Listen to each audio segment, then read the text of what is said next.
안녕하세요. 전 부모란 믿음의 버팀목이라고 생각하며 살아온 40대 남성입니다.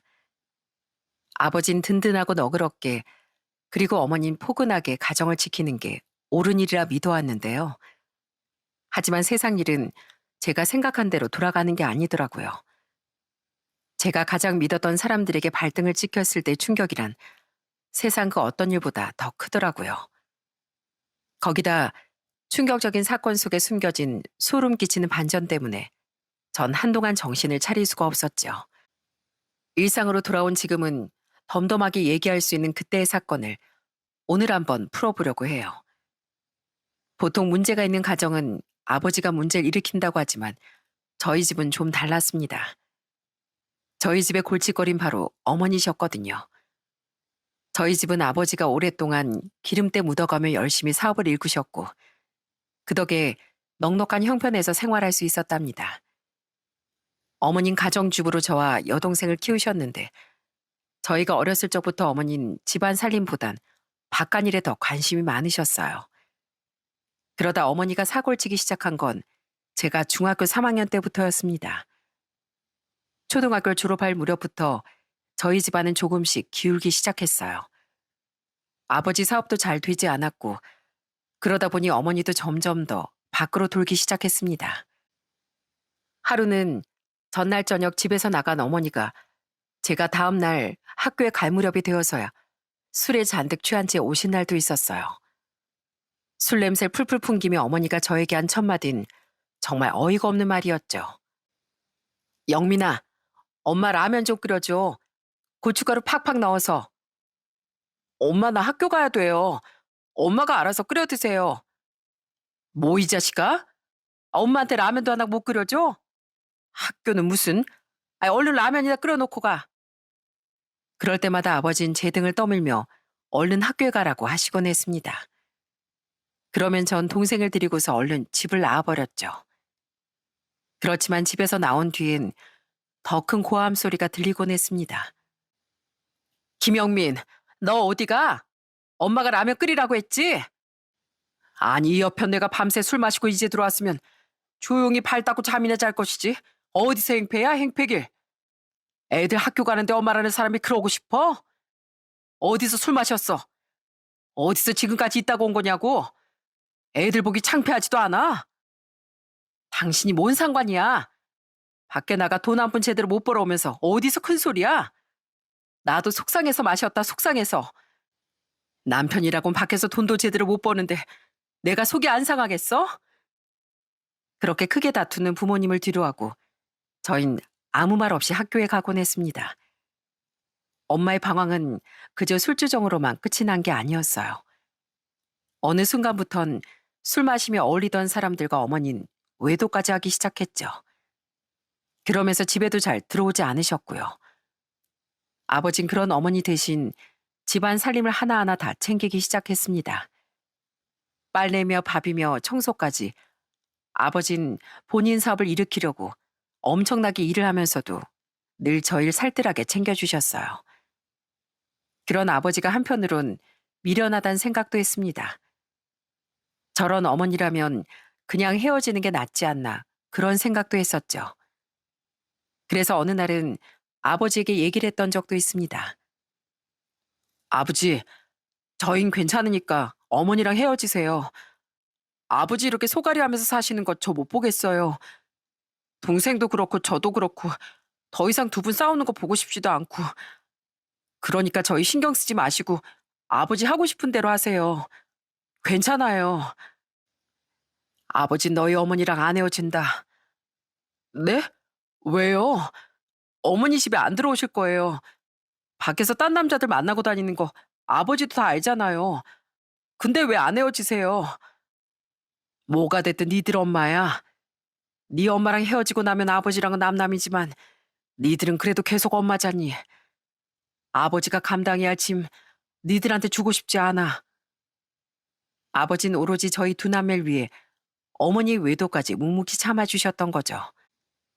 지금은 이혼에 대해 그다지 심각하게 생각하지 않지만 지금으로부터 이 30년 전엔 이혼이라는 게 정말 그 정도로 시선이 좋은 게 아니었거든요. 그러다 보니 아버지는 절대 이혼만은 안 된다고 버티셨답니다.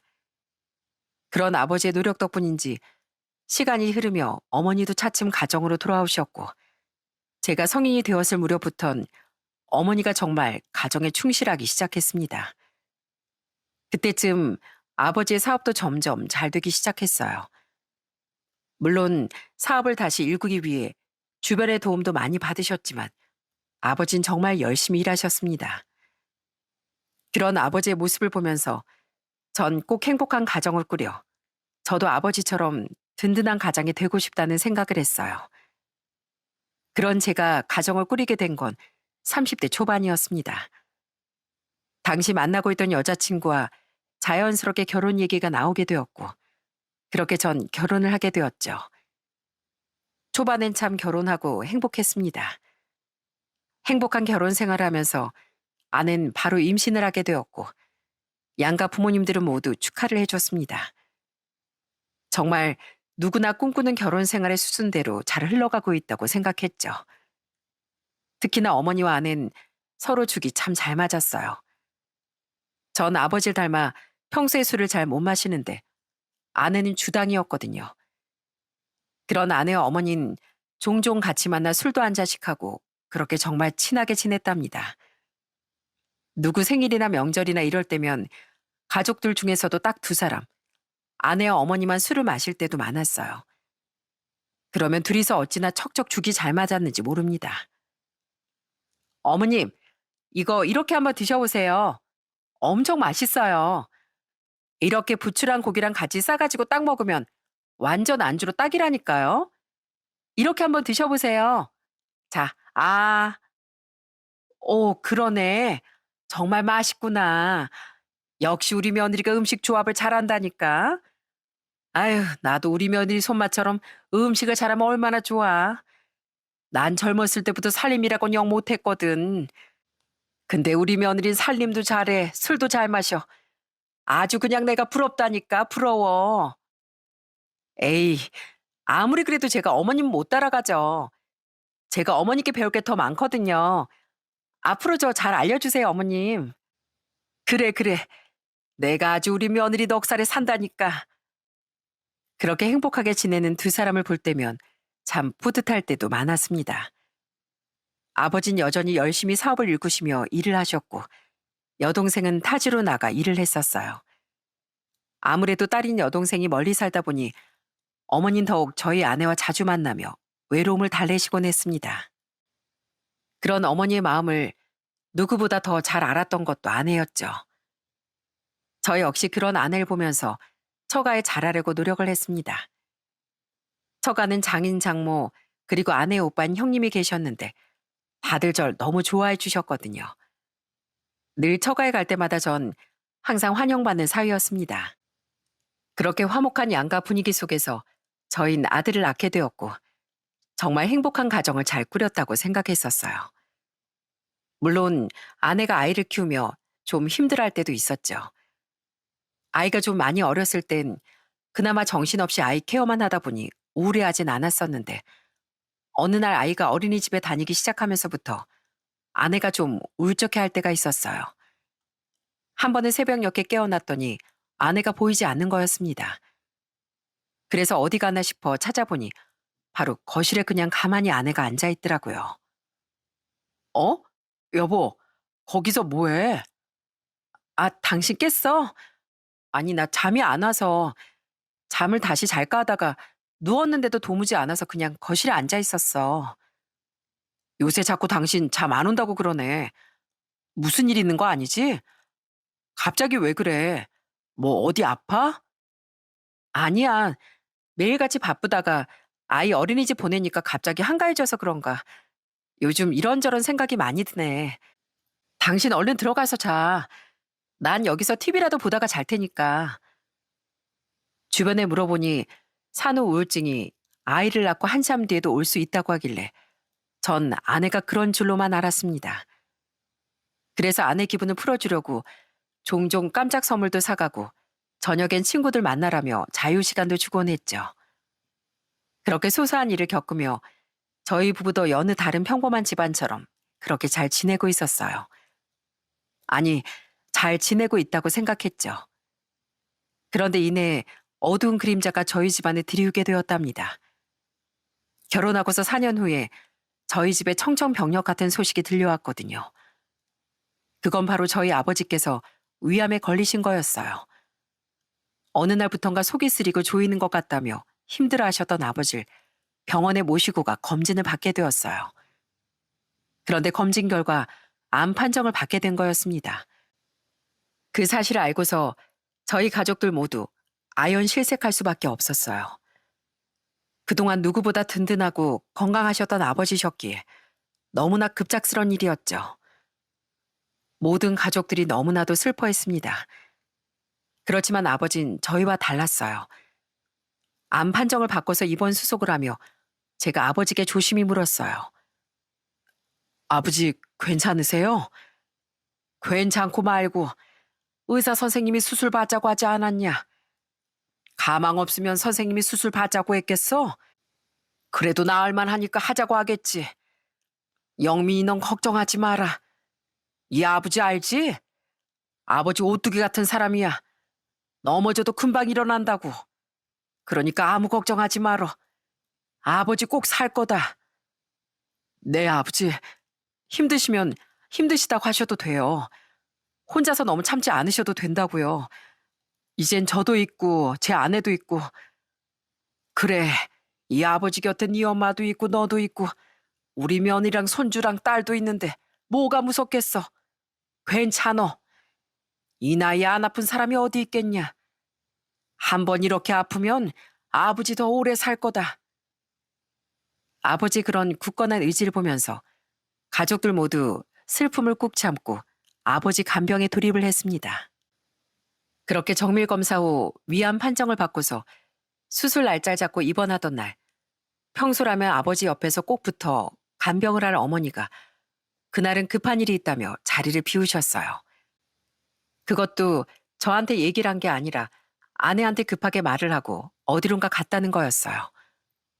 전 그 말을 듣고 너무 황당해 아내에게 물었습니다. 어머니 어디 간다는 말을 안 하셨어? 아니, 아무리 그래도 아버지 입원하는 날인데 뭐 급한 일이 있다고 이렇게 횡하니 가버리셨대. 그러게, 나도 어머님한테 여쭤봤는데 그냥 급한 일이라고 하시면서 가시던데. 당신이 한번 전화해봐. 안 그래도 전화해봤는데 어머니가 전화를 안 받으셔. 진짜 뭐 급한 일이 있으신가? 그땐 그저 어머니가 정말 말 못할 급한 일이 있으셔서 그런가 생각을 했습니다. 그런데 그 뒤로 어머닌 자꾸만 병원에 잘 오시지도 않고 일이 있다며 저나 아내에게 아버지 간병을 맡기시곤 했어요. 하도 어머니가 그러시길래 한 번은 제가 너무 화가 나 어머니께 막 화를 낸 적도 있었죠. 아니 어머니, 좀 너무하신 거 아니에요? 도대체 밖에서 뭐 하시길래 아버지 병원에도 잘 안 오세요? 아버지가 어머니 찾으시잖아요. 무슨 일인데요? 뭐 심각한 일이라도 있는 거예요? 그게 아니라 친구가 네 아버지 아프다고 하니까 이것저것 자꾸 챙겨서 가져다 준다고 하길래 네 아버지도 잘하는 친구라서 자꾸 온다고 하는데 어떻게 하니 그럼. 아픈 사람 신경 쓰이게 데리고 갈 수도 없고 말이야. 그것도 한두 번이지. 자꾸 이렇게 병원에 안 오시면 어떻게 해요? 뭐 다른 거 있으신 건 아니고요? 예. 아이 다른 거 무슨 다른 거야. 다른 거 하나도 없다. 별일 아니니까 니들은 아버지나 신경 써. 전 어머니 행동이 무척이나 수상스러웠어요. 한동안 조용히 있던 어머니가 또다시 사건을 벌이는 건 아닌지 마음이 정말 답답했습니다. 그렇지만 아버지도 아프신데 어머니 일까지 신경을 쓸 수가 없더라고요. 그렇게 아버지 수술은 무사히 잘 마쳤지만 그 후로도 항암은 꾸준히 받아야 했습니다. 수술을 받고 난 후엔 2주 정도 병원에 입원을 했고 그 뒤로 퇴원을 해 집에서 왔다 갔다 하면서 항암을 받기로 했습니다. 처음엔 힘을 내보자며 열심히 항암을 받았지만 항암 받는 게 사실 좀 쉬운 일은 아니더라고요. 한번 받고 나선 아버지가 기운을 못 차리셔서 한 며칠은 내내 힘들어 하시기도 했죠. 그러다 보니 아내가 더 저희 집을 많이 신경 쓰기 시작했습니다. 어느 날부턴 제가 부탁을 하지 않았는데도 아침부터 저희 집에 다녀오겠다며 얘기를 꺼내기도 했습니다. 전 그런 아내에게 너무 고맙고 또 미안한 마음이 들었어요. 여보, 이 아침부터 우리 집에 가려고? 당신 너무 무리하는 거 아니야? 어머니도 계시는데 당신 그냥 좀 며칠 쉬어. 지금까지 내내 자꾸 우리 집에 갔었잖아. 당신한텐 진짜 고맙고 미안해. 이번 주 그냥 내가 갈 테니까 당신 무리하지 말고 쉬어. 아니야. 어머님도 이제 연세가 60대신데 얼마나 힘드시겠어. 아버님 혼자 간병하는 게 진짜 쉽지가 않거든. 내가 가서 도와드리고 와야지. 못해도 밥은 챙겨드리고 오려고. 다른 사람도 아니고 어머님 아버님인데 내가 가야지. 이제 애도 어린이집 가는데 당신 숨 좀 돌릴만 하니까 이렇게 바빠졌네. 정말 미안해. 내가 회사에 휴가 좀 낼까? 휴가는 무슨, 내가 있는데 당신이 무슨 휴가를 내. 괜찮아. 애 어린이집 갔을 때 동안만 잠깐 갔다가 금방 올 거야. 그러니까 당신도 걱정하지 마. 아무렇지 않게 웃으며 말하는 아내를 보면서 전 어떻게 이렇게 천사 같은 아내를 만났을까 너무나 고맙더라고요. 어떤 사람들은 시부모님을 간병하라고 하면 지레 반대하고 벽을 두는 사람들도 있다던데 아내는 오히려 저희 집 식구들을 먼저 챙기려고 했으니 너무 고마울 수밖에 없었죠. 그런데 이상하게 아내가 그러면 그럴수록 어머니는 아내를 점점 불편하게 생각하기 시작했습니다. 원래는 아내랑 둘이서 한잔할 정도로 친하게 지내셨던 어머니였는데 어느 순간부터 아내의 말 한마디 한마디에 좀 신경을 많이 쓰시는 것 같더라고요. 하루는 저와 아내가 아이를 데리고서 본가에 간 적이 있었습니다. 아버지 컨디션도 좀 많이 괜찮아지고 그래서 아이도 보여줄 겸 겸사겸사 들리게 되었죠. 밥을 먹고서 거실에서 TV를 보는데 아내가 드라마 장면을 보면서 한마디를 날리더군요. 그런데 그런 아내의 말에 어머니의 표정이 좀 이상했어요. 어머님, 세상에 어쩜 저럴 수가 있대요. 멀쩡한 가정을 두고 바람을 피다니. 저래서 요즘 남자들이 힘들어요, 힘들어. 밖에서 돈 벌어오면 뭐해요? 아내라는 사람이 저렇게 젊은 남자한테 죄다 갖다 바치는데. 안 그래요, 어머님? 어? 그래. 그러네. 아유, 저런 사람들이 어떻게 저희랑 같이 멀쩡히 숨쉬고 사나 몰라요. 어머님도 혹시 아세요? 주변에 저런 사람 많다잖아요. 설마 제 주변에도 있는 거 아니겠죠? 성실한 남편 두고서 바람난 아내요. 글쎄다. 원래라면 드라마 하나 보면서 진짜 쉴 틈 없이 어머니랑 아내가 계속 티키타카하며 말을 해야 하는데 웬일인지 어머니는 말도 제대로 하지 않고 이내 불편하신지 자리마저 떠버리시고 말았습니다. 그걸 보면서 좀 이상하다는 생각이 들었어요. 아낸 그런 어머니를 보면서도 이상하다는 생각이 안 드는지 그저 깔깔대며 TV를 보더라고요. 그것뿐만이 아니었습니다. 어느 날은 아버지가 항암을 받으시면서 많이 힘들어하셔서 하루 입원을 하시게 됐는데 그날 저녁 어머니랑 저 아내 이렇게 병원 근처에서 밥을 먹게 되었거든요. 그런데 그날 갑자기 뜬금없이 아내가 이상한 말을 꺼내기 시작한 거였어요. 아, 여보, 그거 알아? 요즘은 남편이 아프면 와이프가 옳거니해서 딴 남자 만난다고 그러더라고. 예전에 보통 아내가 아프면 남편이 그런다고 하잖아. 요즘은 세상이 바뀌었나 봐. 남편이 아프면 간병도 안 하고 바람 피우는 사람이 엄청 많대. 에이, 그게 무슨 소리야. 가족이 아프면 어떻게 그런 생각을 하겠어. 당신 드라마를 너무 많이 본 거 아니야? 아니야. 나도 아버님 병원 왔다 갔다 하다 보면 간병인만 두는 사람들 얼마나 많이 보는데. 그죠, 어머님? 그러자 어머니는 갑자기 사례가 들리셨는지 콜록콜록 대면서 당황하시더라고요. 어, 그래.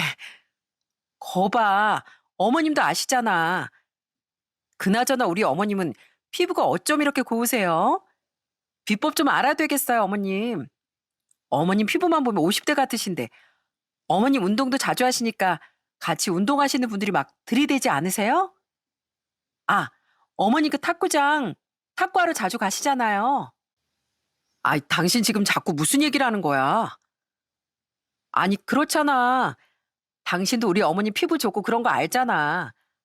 그냥 난 분위기 좀 풀어볼까 해서 하는 말이지. 앞뒤 없이 뜬금없는 말을 하는 아내가 정말 이해가 되지 않았습니다. 자꾸만 왜 저런 얘기를 하는 건지 그때는 사실을 알지 못했어요. 그 뒤로 아버지는 열심히 항암도 받으시며 운동도 하셨지만 사실 컨디션이 빠르게 전으로 돌아오는 건 아니더라고요. 이러다 아버지께 큰일이라도 생기는 건 아닐까 하는 생각에 전 다른 것들을 신경을 쓰지 못했습니다. 그러던 어느 날 저한테 한 통의 전화가 걸려왔어요. 그건 바로 아들의 어린이집이었죠. 분명 하원을 해야 할 시간이 되었음에도 아내가 전화도 받지 않고 연락이 닿지 않아 제 전화로 연락이 온 거였습니다. 한 번도 이런 적이 없어서 전 바로 아내에게 연락을 했죠. 그런데 한참이 지나도 아내가 연락이 되질 않는 거였어요. 결국 어머니께 급하게 연락을 드려 아이 하원을 부탁하게 되었어요. 그로부터 몇 시간이 지난 후에야 아내한테 전화가 왔더라고요. 도대체 몇 시간 동안 연락이 두절될 상황이 무엇인지 전 도무지 이해가 되지 않았죠. 당신 어디야? 어딘데 몇 시간 동안 연락이 안 돼? 어린이집에서 전화 온 거 왜 안 받았어? 어디 갔는데 연락이 안 되냐고. 무슨 일이 있었던 거야? 아니, 그게 난 시간이 이렇게 됐는 줄도 모르고. 아니, 어디 갔었는데? 한두 시간도 아니고 벌써 3시간이나 지났어. 어디 갔었어? 대체 뭐 했던 거야? 그게 실은 나 며칠 전부터 어깨 아프다고 했었잖아. 그래서 아는 지인 소개로 마사지 받으러 갔다가 집에 와서 잠깐 잠들었는데 핸드폰 배터리 없는 걸 깜빡했었나 봐. 꺼져 있어서 전화 온 줄도 몰랐어. 진짜 미안해. 뭐? 그러면 미리 얘기라도 하고 가지 그랬어. 난 무슨 일이라도 있는 줄 알고 깜짝 놀랐잖아. 진짜 미안해. 잠깐 잠든다는 게 내가 너무 피곤했나 봐. 여보, 정말 미안해. 아낸 진심으로 제게 미안했습니다. 사실 그때쯤 아버지 간병에 어머니 챙기느라 아내도 매일같이 저희 집에 왔다 갔다 했고 아이도 돌보다 보니 자꾸 몸 여기저기가 쑤시고 아프다고 했었거든요. 그런 아내가 하원도 잊을 정도로 잠이 들었다고 하니 한편으론 좀 미안한 생각도 들더라고요. 전 이 일이 그냥 하나의 웃어 넘길 만한 에피소드라고 생각했었거든요. 그런데 진실을 알기까진 그리 오랜 시간이 걸리지 않았습니다. 그로부터 며칠을 출근하고 얼마 지나지 않아 아내로부터 전화가 왔더라고요. 그런데 아내의 말투가 너무나도 다급했습니다. 여보, 어떻게, 어떻게 하지? 어머님이 쓰러지셨어. 뭐? 어머니가 쓰러지셔? 그게 무슨 말이야? 갑자기 쓰러지시다니. 그게, 몰라. 갑자기 쓰러지셔서 지금 구급차 타고 병원 가는 길이야. 당신도 빨리 와, 빨리. 그렇게 전 아내의 갑작스런 전화에 바로 회사 얘기라고서 급하게 병원으로 달려갔습니다. 제가 도착했을 땐 어머니 무슨 이유였는지 허리 쪽에 실금이 가서 입원이 좀 필요한 상황이었어요. 그리고선 의사가 상태를 설명해 주시는데 좀 의아한 부분이 있었습니다. 의사 선생님께서 절 조용히 부르시더니 주저하면서 얘기를 하시더라고요. 이게 참 뭐라고 말씀을 드려야 할지. 일단은 좀 환자분께서 허리에 실금도 가셨지만 환자분 보시면 멍든 자국도 있고 또 꼬집힌 상처가 있거든요. 제가 볼 땐 이게 환자분 혼자 넘어지셔서 그런 게 아니라 타이에 의해서 그런 것 같은데 뭐 다른 일은 없으셨나요? 네? 타이요? 그럼 다른 사람 이렇게 했다는 말씀이신가요? 그럴 가능성이 있습니다. 전형적으로 넘어지셔서 나타난 증상이라고 볼 수 없거든요. 한번 확인해 보시는 게 좋을 것 같습니다. 분명 아내가 어머니 혼자 문지방에 걸려 넘어졌다고 했는데 어머니는 허리만 다친 게 아니라 여기저기 타박상에 이상한 상처들도 가득했습니다. 심지어 어디서 긁혔는지 목 부분에도 긁힌 상처들이 많더라고요. 이게 도대체 무슨 일인가 싶어 아내와 얘기를 나누려고 했는데 딱 보니 아내한테도 엄마에게서 보였던 그 상처들이 보이는 거였어요. 그걸 보고서 전 바로 딱 느꼈죠. 두 사람이 분명 무슨 일이 있었다는 걸 말입니다. 일단은 아내에게 물어보기 전에 먼저 어머니를 좀 만나야 되겠다는 생각이 들었어요. 그렇게 병실로 들어가자 잠드셨던 어머니가 깨어나셨습니다. 그런데 어머니가 절 보자마자 눈물을 펑펑 쏟으며 얘기를 하시더군요. 전 어머니 입에서 나온 얘기를 듣고 그 자리에서 주저앉을 수밖에 없었어요. 아들, 영민아, 난 네 처 무서워서 못 살겠다. 못 살겠어. 네? 어머니, 그게 무슨 소리세요? 저희 아내가 무섭다뇨. 그게 무슨 소리냐고요? 아휴, 다 저것 때문이야. 저게 아주 그냥 날 싹 다 벗겨먹으려고. 그래가지고 이 사단이 난 거야. 뭐라고요? 어머니 지금 뭐라고 하시는 거예요? 좀 자세히 제대로 얘기 좀 해보세요. 영민아, 엄마가 잘못했다. 엄마가 다 잘못했어. 그러니 네 처 좀 어떻게 좀 해봐라. 전 어머니의 말을 전혀 이해할 수가 없더라고요. 아니 아내가 뭘 어쨌길래 그의 사이좋던 고부간이 이렇게 서로 상처를 낼 정도로 파국에 치달았는지 무슨 사건이 있었는지 너무나도 궁금했습니다. 어머니, 무슨 일이신데요? 무슨 일인지 알아야 저도 아내랑 얘기를 해보죠. 뭔데요? 무슨 일인데요? 실은 말이다. 내가 다른 남자 만나는 걸 네 처가 보고서 나한테 돈을 받아갔어. 네? 뭐라고요? 다른 남자 만나셨다고요?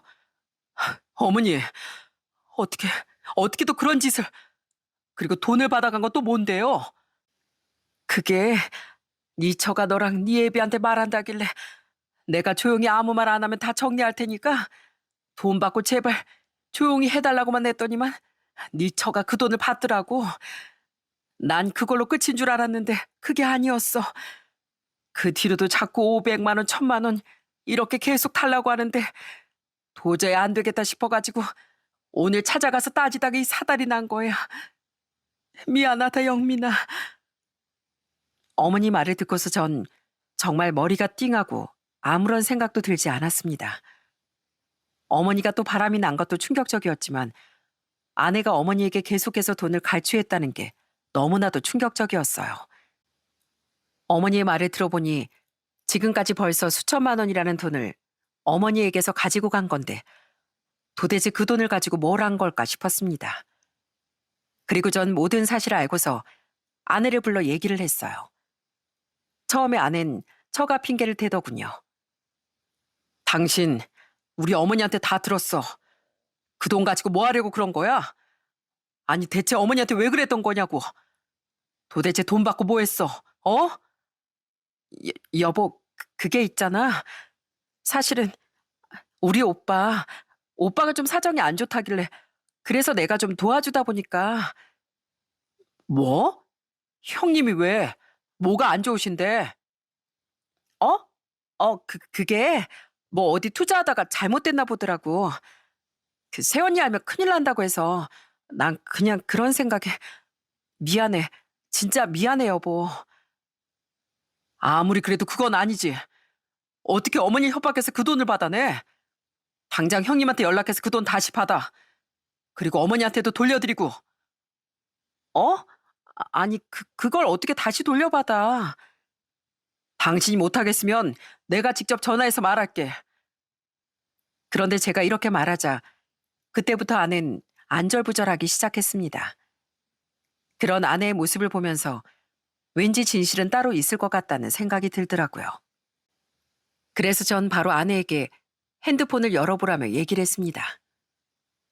당신 뭐야? 당신 지금 바로 핸드폰 열어봐. 당신 나한테 말 못한 거 더 있지? 뭔데? 뭐냐고? 솔직하게 얘기해. 뭘 말을 못해? 그런 거 없어 나. 그래? 그럼 당장 핸드폰 이리 줘. 내가 뭐 좀 확인해야 되겠으니까. 무슨 핸드폰까지 봐. 아무리 부부라도 개인 프라이버시 지켜줘야 하는 거 아니야? 그건 잘못한 거 없을 때는 그런 거고. 이미 사단이 벌어졌는데 프라이버시고 나발이고 지금 그거 따질 때야? 뭔데? 당신 숨기는 거 있으면 제대로 말해. 없으면 핸드폰이라도 당당히 보여주던가. 아니, 그게 뭐냐고 대체. 나중에 들키고서 더 큰 사담 만들지 말고 지금 얘기하라고, 지금. 그때였습니다. 갑자기 아내가 제 앞에 무릎을 꿇더니 엉엉 울며 애걸복걸 빌기 시작했어요. 전 아내가 왜 저러는지 너무나 당황스러웠습니다. 그리고 아내 입에선 정말 충격적인 얘기가 흘러나왔어요. 여보, 내가 진짜 잘못했어. 내가 정말 미쳤었나 봐. 내가 한동안 미쳐서 정신을 놓았나 봐. 정말 미안해. 뭐야, 당신 뭐 다른 거라도 있는 거야? 뭔데? 대체 뭐냐고? 그게 실은, 아니 난 안 하려고 그랬는데 친구가 자꾸 한 게임만 해보자고 자꾸 꼬시는 통에 난 안 그러려고 했는데 난 그저 한 번만 재미로 하다가 나오려고 했는데 한 게임이 두 게임이 되고 그러다 보니까. 뭐라고? 그럼 당신 지금 노름을 한다는 거야? 네, 그렇습니다. 충격적이게도 아내는 친구의 게임에 빠져 노름을 하고 다닌 거였어요. 전 주부도박단이 진짜 TV에나 나오는 이야기라고 생각을 했었거든요. 그것도 아주 오래전 이야기라고 생각했었고요.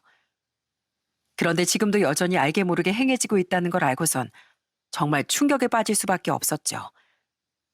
생각해보니 아내가 이상한 모습을 보인 건 아마 그때부터였던 것 같아요. 저희 아버지 암 판정을 받기 얼마 전부터 아는 저녁에 혼자 술을 마실 때가 종종 있었거든요. 그때 아내에게 물었을 땐 그저 잠이 오지 않아 그렇다고 했었거든요. 그런데 진실은 따로 있었던 거였습니다. 아낸 그동안 모아둔 돈들을 싸그리 그 노름을 하면서 다 잃었던 거였어요. 심지어 아낸 사채까지 쓰면서 거기에 빠진 거였고요.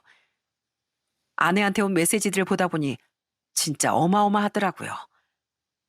사채를 한번 쓰니까 거의 매일같이 독촉 전화의 메시지에 엄청나게 쏟아지는데 그 스트레스 때문에 아내가 잠도 못 이루고 힘들어했던 거였죠. 그런 와중에 아내가 우연히 백화점을 지나가다가 어머니가 불륜남과 스킨십을 하며 가고 있는 장면을 목격한 거였어요. 그런 아내가 어머니께 저와 아버지에게 모든 사실을 말하겠다고 하니 어머니는 아내 입막음을 하고자 1,000만 원을 제시한 거였고 아내는 그걸 덥석 그 돈을 받은 거였습니다. 그러더니 아내가 저한테 울며불며 하는 말이 얼마나 기가 막혔는지 아세요? 여보, 사실 어머니 바람난 거 당신한테 다 얘기하려고 했어. 진짜야. 어머니가 그런 거 당신 알면 충격받을까 봐 나 진짜로 말하려고 했는데 그때 딱 사채 때문에 압박받다 보니까 내가 한순간에 눈이 돌았나 봐. 정말 미안해, 여보. 뭐? 그럼 그 다음에 받은 돈은 뭔데? 그 다음에 왜 또 돈을 받았냐고. 그게 빚은 어느 정도 갚아도 모아둔 돈은 채워놔야 할 것 같아서 그래야 당신이 모를 것 같아서 그래서 어머니한테 또 받은 건데 그게 모자라니까 한 번만 더 하면 채워질 줄 알고 그래서 더 했다가 날려서 또 받고. 뭐? 지금 그걸 말이라고 해? 당신 진짜 제정신이야? 어디서 할 게 없어서 밖에서 그딴 짓이나 하고 돌아다녀? 당신 그럼 저번에 우리 아들 하원도 안 시키고 정신없이 전화도 안 받았을 때도 그랬던 거야? 어떻게 엄마라는 사람이 그런 짓을 해? 여보, 미안해. 내가 정말 잘못했어. 내가 진짜로 잘못했다고. 내가 이렇게 싹싹 빌게.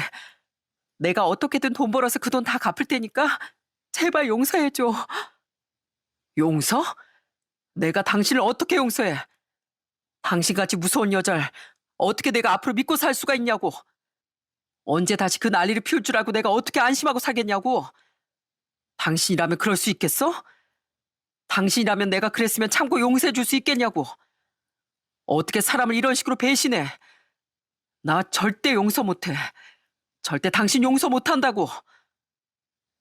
전 그렇게 제 발을 잡고 애원하는 아내를 뿌리치고 본가를 향했습니다. 이 사실을 빨리 아버지께 얘기를 드려야 할 것 같았거든요. 아무리 아버지가 투병 중이라고 해도 이대로 지나가선 안 된다고 생각이 들었습니다. 천만 다행으로 아버지 컨디션도 크게 나쁘지 않은 상황이었고 항암도 어느 정도 받았던 상태였기 때문에 말을 해도 괜찮을 거라고 생각했어요. 그렇게 아버지까지 모든 사실을 아시고서 저희 집은 아주 난리가 났습니다. 여동생은 앞으로 어머니가 없다 생각하고 살겠다며 선언했고 아버진 바로 어머니를 쫓아내고 말았어요. 그리고서 아버진 어머니의 상간남 정체를 알아냈습니다. 그 상간남이 누구였는지 아시나요? 바로 어머니가 그렇게 자주 가시던 탁구장 사장님이었어요. 아내가 왜 자꾸 탁구장 얘기를 꺼냈나 했더니 어머니가 만나던 상간남이 그 사람이었기 때문이었죠. 아버지와 전 그 사실을 알자마자 탁구장으로 바로 달려갔습니다. 역시나 그 상간남은 아버지가 왜 달려왔는지 단박에 눈치를 챈 것 같더라고요. 저를 보자마자 사람들 사이로 쏙쏙 숨는데 진짜 그 꼴이 얼마나 우습든지 저런 사람이랑 바람이 난 어머니도 참 한심하다 싶더라고요. 저희 아버진 탁구장이 떠나가라 소리를 치셨습니다. 여기가 그 회원들 꼬드겨서 불륜 저지른다는 그 탁구장이요? 사장 어디 있어? 내 마누랑 불륜 저지른 사장 어디 있냐고? 당장 나와. 어디 한번 그 꼬라지 한번 보게. 당장 나오라고. 아이 사장님, 여기 다른 손님들도 계시니까 밖에 가서 얘기하시죠. 밖은 무슨, 왜? 그리 당당하게 투병 중인 남편 있는 아내 꼬드기더니만 다른 사람들한테 알려진 건 창피해? 들어보니 여기가 불륜의 성지드만. 나이도 있으신 양반들이 어디서 더럽게 운동은 안 하고 이딴 짓이나 하고 돌아다니고 있어. 내가 아주 여기 동네방네 소문을 낼 거야. 사장님, 오해십니다. 일단 밖으로. 다른 회원분들도 많으신데. 회원 좋아하시네. 여기 다니면 불륜의 성지에서 다닌다고 앞으로 소문날 겁니다. 그러니 여기 회원이신 분들을 싹 다 정리하시고 불륜 저지르는 분들은 앞으로 반성 좀 하세요. 그리고 너 동네에서 또 한번 얼굴 보이기만 해봐. 내가 아주 그냥 너 가만 안 둬. 알았어? 그 어머니의 상간남은 아버지의 호통에 아무런 말도 하지 못하고 쩔쩔매기만 했습니다. 그도 그럴 것이 저희 아버지는 오랫동안 사업을 하시며 몸도 정말 좋으셨고 덩치도 크셨거든요. 60이 넘으셨고 투병 중임에도 덩치가 사라지지 않으셨는데 그 상간남은 키도 작고 엄청 야윈 사람이었어요. 그러니 아버지 포스에 기가 죽을 수밖에 없었죠. 결국 그렇게 탁구장을 뒤엎고 나서 어머니는 그제서야 5살 어린 그 상간남과 헤어진 모양이었어요. 저 역시 아내와 이혼을 진행했습니다. 이미 아내가 재산을 탕진한 내역도 있고 사채를 쓴 내역도 있고 모든 증거들이 충분했기에 이혼 소송은 어렵지 않았습니다. 그리고 아이의 양육권도 제가 가지고 올 수 있었고요. 처가에선 그저 저에게 미안하다며 연락까지 오셨어요. 그동안 잘해주신 장인 장모님 그리고 형님께는 죄송했지만 아내와는 더 이상 가정을 꾸릴 수가 없었거든요. 사실 저도 그동안 아내가 얼마나 잘했는지 알기 때문에 마음이 처음엔 좀 많이 흔들렸습니다. 그런데 이게 진짜 중독이라는 게 참 무서운 거더라고요. 이혼 판결을 받고 나가는데 아내가 절 딱 붙잡았습니다. 솔직히 그때 전 아내가 또 매달리려고 그러는가 보다 생각을 했었어요. 그런데 그때 아내 입에서 나온 말은 전혀 예상치도 못한 말이었죠. 여보, 나 돈 없는데 20만 원만 줄 수 있어? 뭐? 지금 이 상황에서 돈 달라는 소리가 나오냐? 아니, 당장 생활비도 없고 그래서. 너 알바한다며. 그 돈 어디 쓰고 나한테 또 돈을 달래? 또 너 카드니 뭐니 한 거야? 그러자 아내는 제 말에 아무런 대답도 하지 못했습니다. 역시나 아내는 그 이혼하는 와중에도 가정이 깨지는 와중에도 손장난을 그만두지 못했던 거였죠. 그 모습을 보면서 얼마나 기가 막히던지 처음으로 이혼을 잘했구나 하는 생각이 들 정도였다니까요. 야, 너 진짜 정신 안 차릴래? 이 와중에 그딴 짓 하고 싶어? 내가 너랑 이혼한 걸 이렇게 잘했다고 생각할 줄은 꿈에도 몰랐다. 제발 우리 인생에 피해 주지 마. 네 인생 네가 말아먹는 거 그렇다 쳐도 우리 인생, 우리 아들 인생에 끼어들면 나 가만 안 둘 거야. 알았어? 결국 전 그런 아내를 뒤로하고 법원을 나와버렸답니다. 정말 기가 차서 말도 안 나오더라고요. 제가 그냥 한번 속았다 치고 넘어갔더라면 그 끔찍한 일을 또 당했을 거라고 생각하니 천만 다행이다 싶었죠. 그리고 그날 이후 전 아버지를 모시고 살게 되었어요. 아버진 그 뒤로 몇 번의 항암을 더 받게 되었고 점점 건강을 되찾으셨답니다. 처음엔 아버지도 충격을 많이 받으셨는지 좀 힘들어 하시긴 했는데 저와 아들이 집에 들어가면서 그래도 활기를 많이 되찾으시더군요. 저 역시 믿었던 아내의 배신에 충격이 참 컸습니다. 정말 사람을 어떻게 믿어야 할지 모르겠더라고요. 그래도 어떻게든 이겨내려고 정말 많이 노력을 했어요. 중간중간 전 아내에게서 연락이 왔던 적도 있었습니다. 그런데 여전히 전 아내는 그 손버릇을 고치지 못했더라고요. 여보, 우리 아들 잘 크고 있어? 미안해. 내가 우리 아들 보러 가야 되는데. 보러 올 생각하기 전에 양육비나 먼저 보내고 얘기해. 지금까지 한 번 보낸 적도 없으면서 지금 뭐 하자는 거야? 왜 전화했어? 뭐 미안하다는 말 하려고 전화한 거야? 그게 여보, 나 50만 원만 빌려줘. 그 돈 빌려주면 내가 일주일 내로 금방 밀린 양육비도 다 갚을게. 넌 여전하구나. 네가 무슨 타짜인 줄 아니?